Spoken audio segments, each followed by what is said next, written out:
तो जय भीम साथियों, नमो बुद्धाय।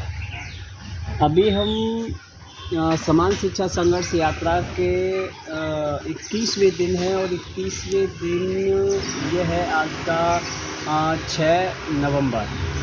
और 6 नवंबर को हम पहुँचे हैं 5 नवंबर को पहुंच गए थे। 3 बजे हम नागपुर दीक्षा भूमि, और दीक्षा भूमि के बाद हम शाम को निकले और हम यहाँ आए हैं।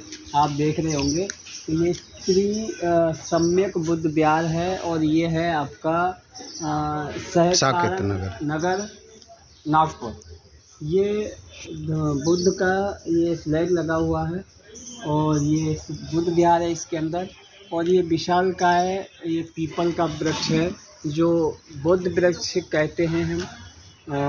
आमतौर पर हम पीपल का वृक्ष कहते हैं, विशालकाय है। और इसके अंदर हम आएंगे तो देखेंगे आपको कि बुद्ध विहार है, तथागत बुद्ध की ये त्रिसम्यक सांस्कृतिक समिति। और उसके बाद अंदर ये है ये अष्टधातु की स्टैचू तथागत बुद्ध की लगी हुई है। और हर प्रकार से देखिए दीप है, सुबह बुद्ध वंदना हुई है यहाँ पे। और बुद्ध वंदना के बाद पूरा बच्चों का स्टडी सेंटर है। कहने का मतलब ये है कि यहाँ पे बच्चों जो पेबैक टू सोसाइटी, बाबा साहब ने कहा था कि हमें पेबैक सोसाइटी यानी अर्न और लर्न, अर्न करना है, कमाई भी करनी है और उसको फिर समाज को देना भी है। तो इस प्रकार से हम आज देख करके बहुत मन अच्छा लगा, बहुत अच्छा लगा कि ये पहला बुद्ध विहार है जहाँ पर बच्चे सेल्फ स्टडी करते हैं। वो माध्यमिक स्टडी से लेकर के पोस्ट ग्रेजुएशन तक की पढ़ाई करते हैं। और पढ़ाई करने के बाद पार्ट टाइम जॉब करते हैं और जॉब करने के बाद जो भी अर्निंग होती है, जो भी उससे कमाई होती है, उससे इस बुद्ध विहार के रहने वाले बच्चों के लिए खाने पीने और सारी व्यवस्थाएं करते हैं।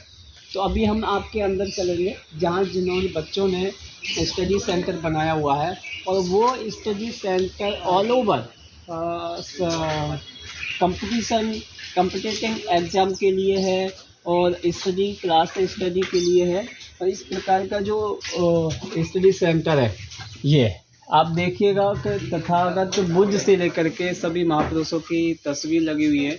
और इसके साथ साथ वो सारे भाई हैं जो कहीं ना कहीं आर्थिक रूप से कमज़ोर हैं। और आर्थिक रूप से कमज़ोर के साथ साथ वो उन साथियों को अर्निंग एंड लर्निंग यानी अर्निंग सेल्फ डिपेंड हमें कैसे होना है।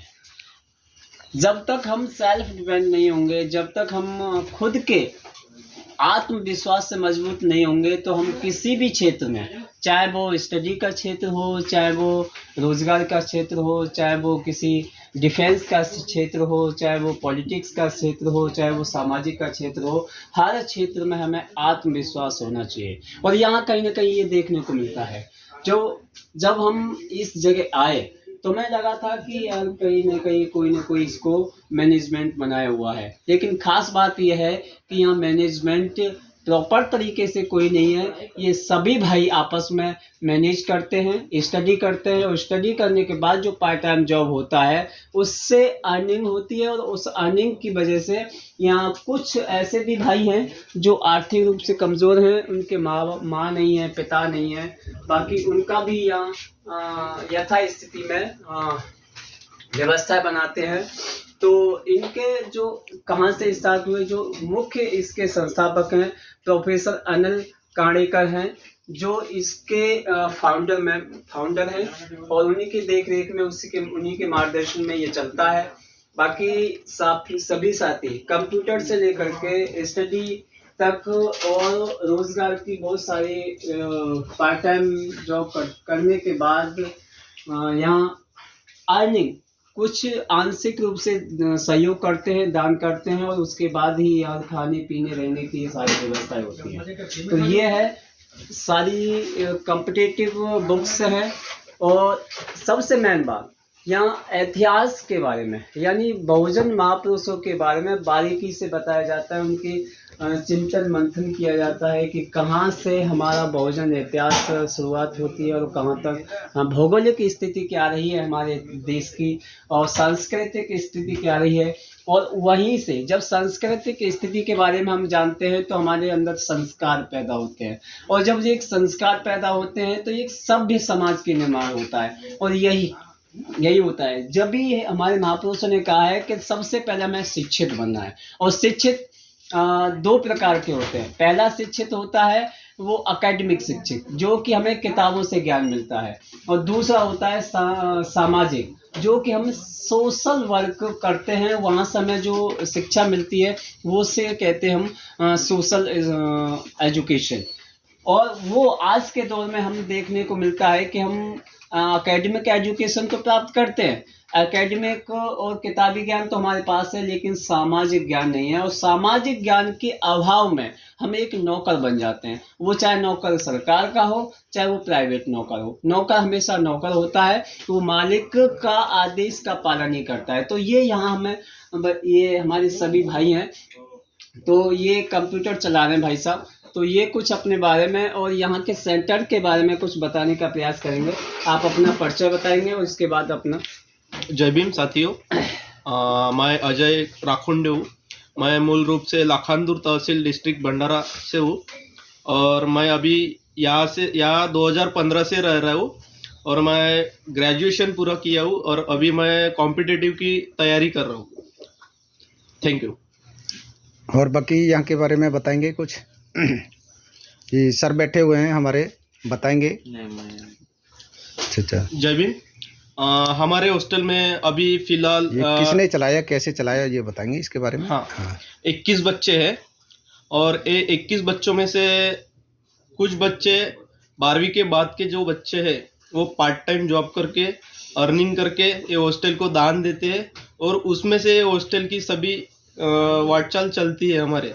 और जो 12वीं के अंदर के बच्चे हैं वो कुछ काम वगैरह करते नहीं, जो हॉस्टल की साफ सफाई है, पानी भरना है, जो छोटे छोटे काम है वो छोटे बच्चे करते हैं। और जो 12वीं के बाद के बच्चे हैं वो पार्ट टाइम जॉब करके हॉस्टल का सब खाना बनाना ये वो सब करते रहते हैं। इसी तरह से हॉस्टल हमारे कानेकर सर के मार्गदर्शन में हम हॉस्टल। कानेकर सर कौन से हैं आपके? हाँ, ये कानेकर सर है जी, दिखाइए।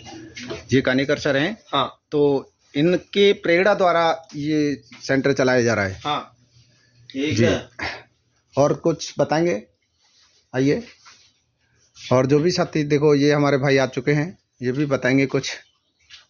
नमो बुद्धाय, जय भीम। मेरा नाम प्रशांत होमराज वरम्बे है। मेरा मूल गांव लाखांदूर भंडारा जिला है, महाराष्ट्र से हूँ मैं।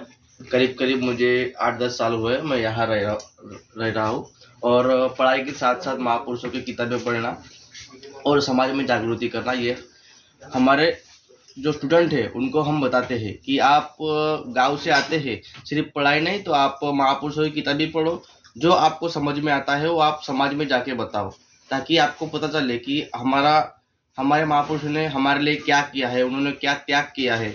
अगर आप लोग अपने बेटे को ये सब बताएंगे तो फ्यूचर में जाके गुलाम नहीं बनेंगे या नौकर नहीं बनाएंगे, वो अपने हक के लिए लड़ेंगे और समाज को भी जागरूक करेंगे।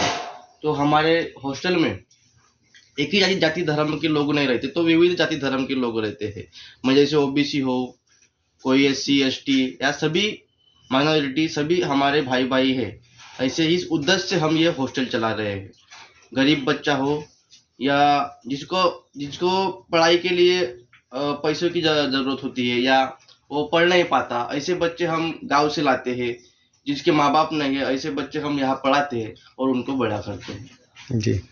अगर बड़ा करके वो पढ़ लिया, पढ़ने के बाद नौकरी करता है, फिर वो क्या करता है? यहाँ से पढ़ने के बाद फिर वो क्या करना चाहेगा? तो हमारा उद्देश्य ये रहता है कि वो, उनको क्या सिखाते हो आप लोग? तो जो भी गांव से आता है या जो भी जिधर से भी आता है माँ बाप ने उसके, वो अगर यहाँ पे पढ़ता है तो हमको ये बताते हैं उस लड़के को कि तू जब पढ़ाई भी करता है वो महापुरुषों की किताबें पढ़, ताकि तू सिर्फ अपने घर परिवार तक या बच्चों तक सीमित ना रहे, ताकि तेरा जो उद्देश्य है, जो तूने पढ़ाई की है वो समाज के भी काम में आ जाए, हम ऐसा प्रयास करते हैं। अब कई कई बच्चे तो काम में नहीं आते, पर हमारा ये उद्देश्य रहता है कि वो कम से कम हमारे साथ नहीं, पर हमारा विरोध तो नहीं कर सके जी समाज में, नहीं क्या, जब हमें कुछ भी जरूरत पड़े तो हमारे साथ खड़े ना हो, पर तू विरोध ना कर, ये हमारा उद्देश्य है। जी जी। तो आप देख पा रहे होंगे ये बच्चों ने हॉस्टल टाइप में अपना बना रखा है, और देख पाएंगे ये केवल चद्दर बनी हुई है, ऐसा नहीं कोई पक्का हो। और ये सभी जो भी कार्य इसमें दिखाई दे रहा है, बिजली से लेकर टीन लगाना, वेल्डिंग करना, या जो भी कुछ कार्य है, पंखे लगाना, सारा काम इन्हीं बच्चों ने किया है, ना कि किसी बाहर से कोई कारीगर लाया गया हो, क्योंकि इन लोगों के पास इतना पैसा नहीं होता ताकि वो पैसे उस कारीगर को दे सकें। ये अपनी मजदूरी से स्वयं अपने हाथों से ये कार्य करते हैं। और देखिए सभी महापुरुषों के बारे में एक एक को पढ़ते हैं और समझते हैं। तो इनका उद्देश्य है कि यहाँ पर पढ़ें और अपने महापुरुषों के बारे में पढ़ें। महापुरुषों ने हमारे लिए क्या बलिदान किया, क्या त्याग किया, उसी तरह से हमें भी अपना त्याग करना होगा। जैसे बाबा साहब ने अपने 4 बच्चों की कुर्बानी दी, अपनी पत्नी की कुर्बानी दी, और हम लोगों को आगे पढ़ने के लिए मौका देने के लिए उन्होंने लिख दिया एक संविधान। इसी तरह से ये बच्चे कहते हैं कि आप पढ़िए, यहाँ से पढ़ें, लिखें, नौकरी करें। नौकरी करने के साथ साथ ना कि अपने परिवार को, साथ साथ इन बच्चों को देखें और समाज में भी जागरूकता फैलाएं। इस तरह के इनके संदेश हैं। मैं राजेश कुमार टुंडला, फिरोजाबाद उत्तर प्रदेश, समान शिक्षा संघर्ष यात्रा। जय भीम, नमो बुद्धाय।